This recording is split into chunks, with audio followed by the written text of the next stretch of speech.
At the age of 9 or 10, most weekends I would stay with my grandmother, and for the most part she left me to my own devices. Quite literally, whether it was playing on my PlayStation 1 or original Xbox, or just simply watching movies on VHS tapes. And there's two movies I know I watched over and over. Titanic.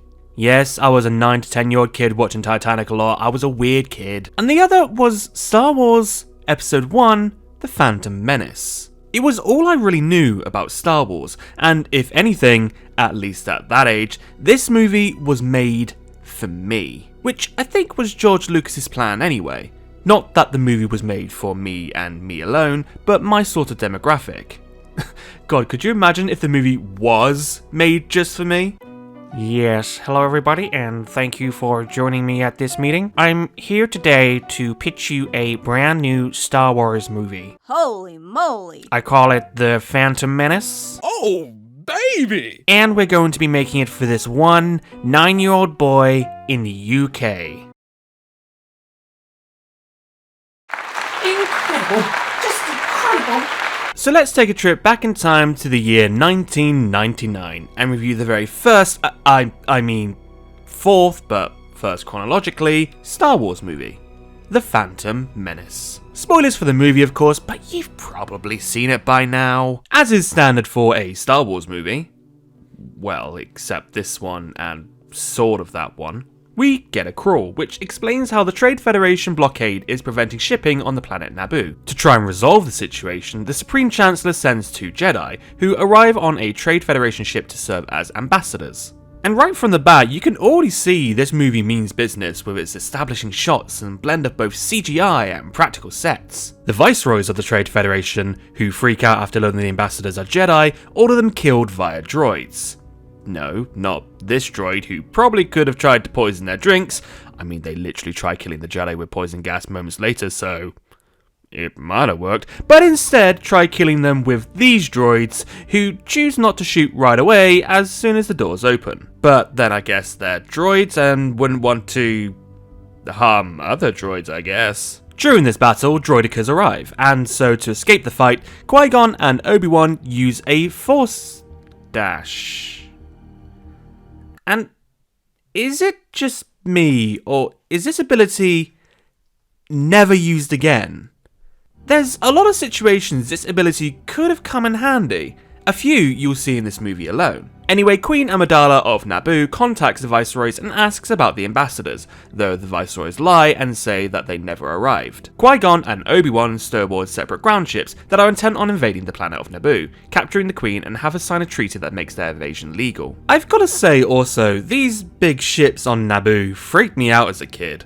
I don't know if it was just the fear of the unknown on what was inside or just the way they're shaped, but it's just so unnerving. It's a good way to strike a bit of fear in kids at least, especially with this next scene. As the Trade Federation invades the city of Theed, Qui-Gon runs from the ground ships, and then runs into and saves the life of a Gungan named Jar Jar Binks. Hey Qui-Gon, you know what might have helped you save him, or heck, escape the ground ships quicker? Your Force dash, you dummy! Obi-Wan then meets up with Qui-Gon. Hey look, another Force dash situation. And Jar Jar takes him to a underwater Gungan settlement in the hopes of receiving help. Now, I can understand why, at a first viewing, someone might not like Jar Jar. However, not every race or person would be so plain speaking.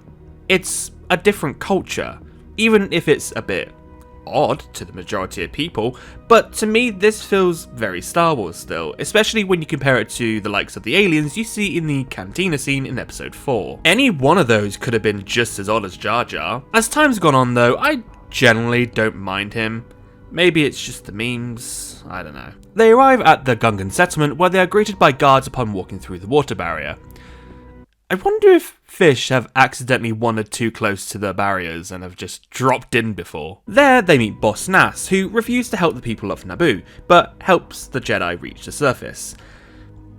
This scene though, it took me years until I realised what Qui-Gon was doing. If you'd never seen episode 4, you probably wouldn't realise he was doing a Jedi mind trick to Boss Nass. It's so subtle as it's almost cropped off the screen, but it's still beautifully done. The Jedi and Jar Jar arrive in the city of Theed and help the Queen escape the planet, but first need to commandeer a ship. Here they try to trick their way onto a ship, but end up having to fight the droids. Like Obi-Wan once said not even a day ago. The negotiations were short. They leave the planet but end up attacked by the blockade during their escape, and end up taking damage. And so they need to land on a planet named Tatooine to obtain a new hyperdrive if they're going to try and make it to the safety of Coruscant. Qui-Gon, Jar Jar and R2 were originally going to head into town alone, but are tasked in bringing along Padme by order of the Queen. After a poop joke, they enter a shop owned by Watto. They also meet his worker, a boy called Anakin Skywalker. What do you mean what took him so long? It was like 5 seconds! Watto takes Qui-Gon out back to barter. Qui-Gon only states he has Republic credits, but to Watto, that won't do. Republic credits? Republic credits are no good out here. I need something more real. No money, no parts, no deal. And no one else has a T-14 hyperdrive, I promise you that. I never liked what Watto says here.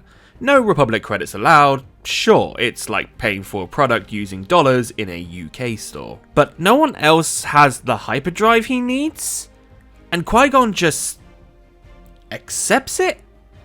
What does Watto know about the other businesses around that he shouldn't know? During this conversation though, we have this infamous scene between Anakin and Padme, establishing his role in the story, I guess?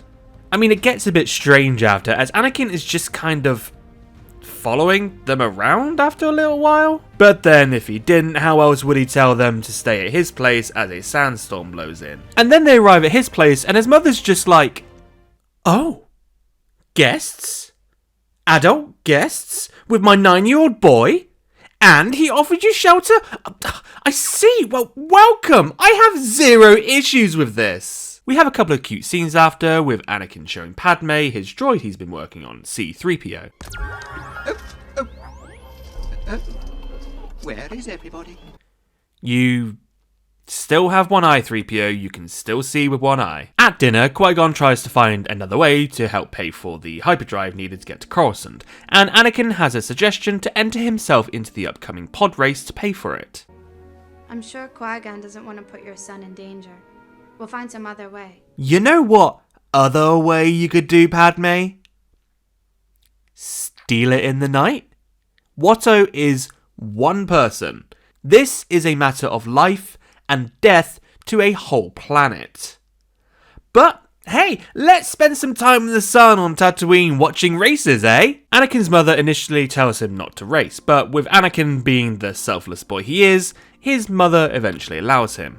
Now listen, I know that people hate child actors, but I legitimately think Jake Lloyd, before he became a criminal, did a pretty decent job here. When you think about it, he had the whole weight on his shoulders playing such an important character, which would probably make any child actor nervous really, but honestly he did a convincing job in my eyes. Such wasted talent in the end though. Qui-Gon, sensing a strong force within Anakin, also agrees to this, much to Padme's dismay. While Anakin is working on his pod race, Qui-Gon has a word with his mother and talks about his father. The Force is unusually strong with him, that much is clear. Who was his father? There was no father. I carried him, I gave birth, I raised him. I can't explain what happened. I dislike how they just brush over this scene. As a child, my initial thought was, oh no, he lost his dad. But no, they really went with Shmi literally had an immaculate conception and just glossed over it as if it wasn't any big deal. At least act a little surprised, Qui-Gon. I know you're a Jedi, but work with me here. Meanwhile, just prior to the race, a mysterious figure arrives on the planet, this being Darth Maul on the hunt for the Queen. One thing I've noticed is that there's a lot of little tiny scenes like this just to signify the passing of time. The droid in the streets. The interaction on the trade ship. It's an interesting trick, drip feed a bit of suspense instead of just wiping straight to the action. And then there's small pointless scenes like this.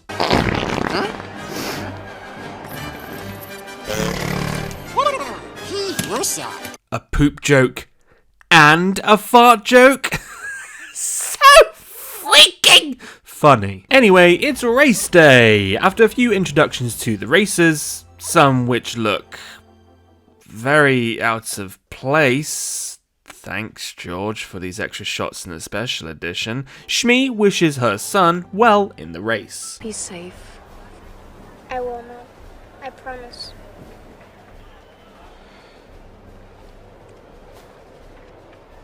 I love how Anakin is about to do one of the most dangerous things he could ever do, which could even get him killed, and his mother is just like, be safe.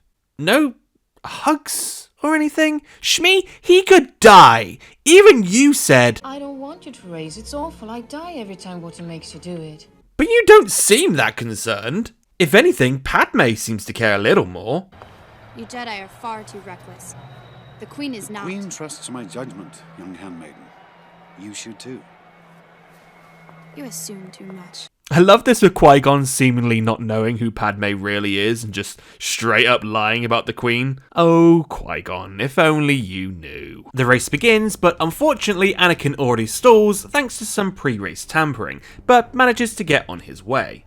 The race is brutal, and I'm still surprised now that Shmi didn't sound too worried. Like, Jesus Christ, this guy Sebulba just straight up kills a dude, and this guy just died from not paying attention. Why is she so calm? All this said though, I never get bored of this scene.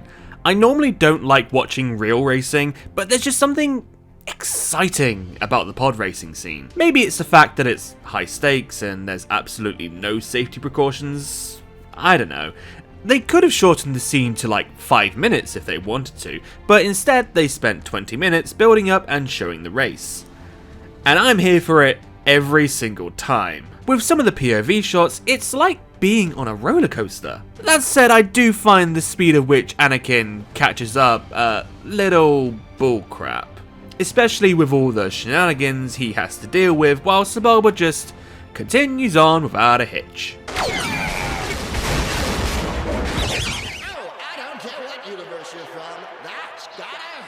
He's dead, dude.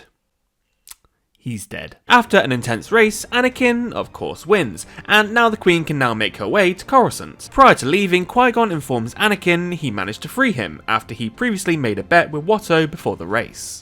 Is he to become a Jedi? Yes. Our meeting was not a coincidence. Nothing happens by accident.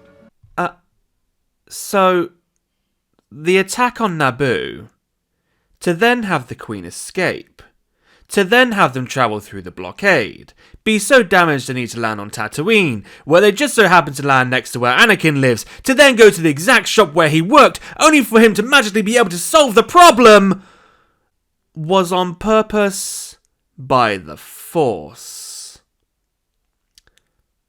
Right. Yeah, this is science fiction, but sometimes even sci-fi can be a little far-fetched.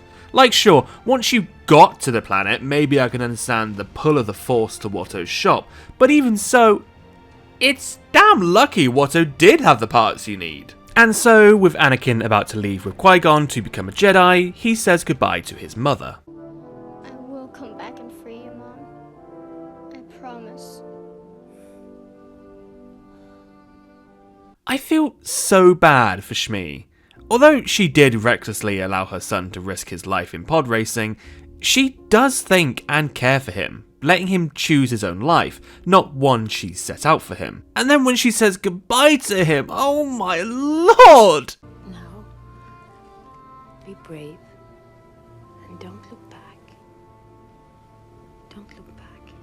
It must be gut-wrenching for her. Just before they leave, they encounter Darth Maul, but manage to escape. They arrive on Coruscant and, my word, Coruscant to this day is still just incredible. This was made in 1999. This is, however, when we get back to the politics of the movie. The Chancellor can't be trusted. We need to elect a new Chancellor. Call for a vote of no confidence. For an adult, maybe this might make sense. For a child, zero chance. How did we go from lightsaber battles and gunfights and high-speed pod races to politics? What I will say though is that it begs to question exactly how much influence Palpatine, or as we eventually come to know him as Darth Sidious, had over Amidala. The way he whispers in her ear. She's not weak-minded, sure, but just look how sly he is. How could anybody trust that? Oh, wait. Meanwhile, the Jedi Council deliberate over the Sith Lord that was encountered on Tatooine, and whether Anakin should be trained as a Jedi, of which they say no to. However, they have bigger problems, as it's revealed that Amidala, after successfully calling a vote of no confidence and Palpatine being elected new Chancellor, states that she's going back to Naboo. Please, Your Majesty, stay here where it's safe. It is clear to me now that the Republic no longer functions. I pray you will bring sanity and compassion back to the Senate.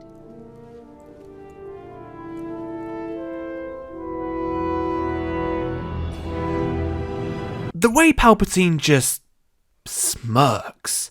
That smirk. It's so sly. Perhaps back in 1999, the quality of the video might not have made it so obvious. But that smirk. Oh, this film, it really had some hidden gems. They all prepare to embark for Naboo, and...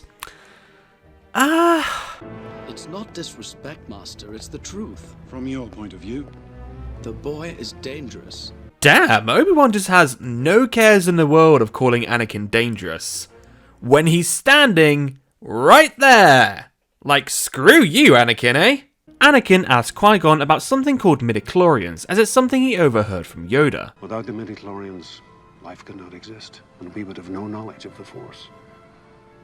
They continually speak to us, telling us the will of the Force. Now, I personally don't mind the midichlorian issue. I can understand you don't want to explain everything, unlike some movies, but a bit of science behind the Force isn't going to harm anything. There's something still mystical about it anyway. Upon arriving in Naboo to meet with the Gungans, Jar Jar reveals that they are nowhere to be found in their settlement, but knows where they could have gone. Amidala meets with Boss Nass to hopefully form an alliance, but Boss Nass is seemingly reluctant. Here, however, it is revealed that the white-faced Amidala was a decoy, and the real one is Padme. We have searched you out because we wish to form an alliance. Your Honor. Who said this? I am Queen Amidala. This is my decoy, my protection, my loyal bodyguard. I'm sorry for my deception, but it was necessary to protect myself. As a kid, I used to think that Padme was just speaking out of line, that she was just pretending to be the actual queen or something, and everyone just went along with it. Also, I love how Qui-Gon looks at Obi-Wan as if like, I knew it. Now, he either truly did know and was purposely pushing Padme's buttons, or he's feeling pretty stupid. Meanwhile, Sidious prepares the Trade Federation for war, and also requests Maul to kill the two Jedi in his way. Lord Maul, be mindful. Let them make the first move. Yes, my master. And then he never spoke again. Until the Clone Wars, of course. One thing I'll quickly mention now, some of the CGI in this movie is just incredible for what was 1999, with some of the establishing shots or some of the creatures. Others though, not so much. Like, this scene just looks gross. And so, it's time for action. Padme takes the Jedi and some of her service men and women with her to retake Theed Palace. Qui-Gon also brings Anakin along. I do feel it's reckless Qui-Gon even brought Anakin. Pod racing, sure, I guess, it's something he knows how to do.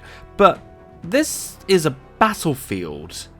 And yes, I'm sure Jedi would eventually need to learn to fight on one. But Anakin at this point has no fighting or protection skills. If he gets shot by a stray beam, he's done. The only reason he is brought along is so that he can accidentally end up solving the whole war. One moment it's, so I want you to watch me and be mindful. And then it's, stay in that cockpit. There really was no reason to bring him, was there, Qui-Gon? Unless you wanted him in that cockpit so he'd be where he needed to be. Could Qui-Gon literally see the future? And then suddenly, oh boy, here we go. The music, the standoff, the drama. It's beautiful. Although I don't understand why all the people didn't just shoot Maul all at once here. Maul probably wouldn't be able to block all the shots. He's not even got his lightsaber out. But hey, cool scene has to happen, I guess. So while Qui-Gon and Obi-Wan are fighting Maul, Jar Jar fighting a war in the field, and Padme retaking the palace, Anakin ends up in a space battle. I'm trying to. I don't know where the trigger is. Oops, wrong one. Maybe this one. Nope. Wait, here it is. Do either of those two buttons you press look like a trigger? You know what a trigger is. You used it on your pod racer. Let's see how Padme's getting along.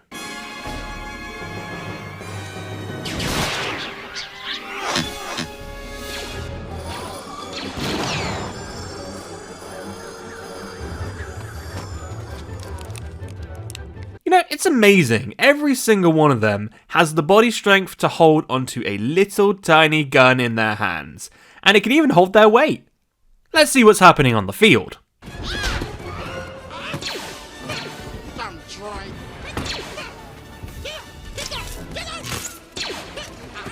Okay, let's see what's happening in the lightsaber battle.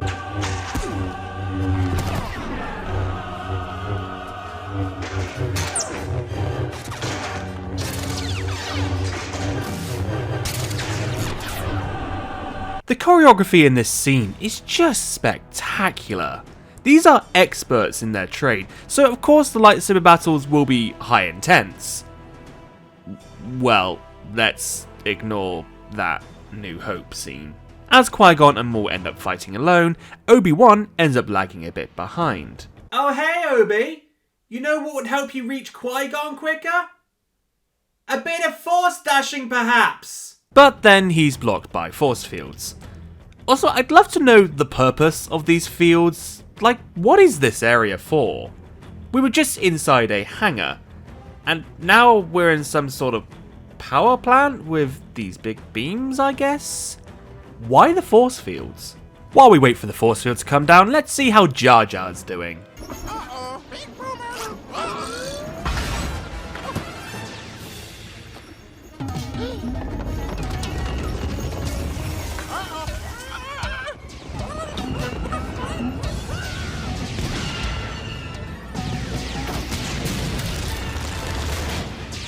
I find Jar Jar stumbling into situations odd. He either finds himself clumsily entering a bad situation, or clumsily solving a situation. How can one person have such good and bad luck at the same time? Anyway, back to the lightsabers. The fields come down and...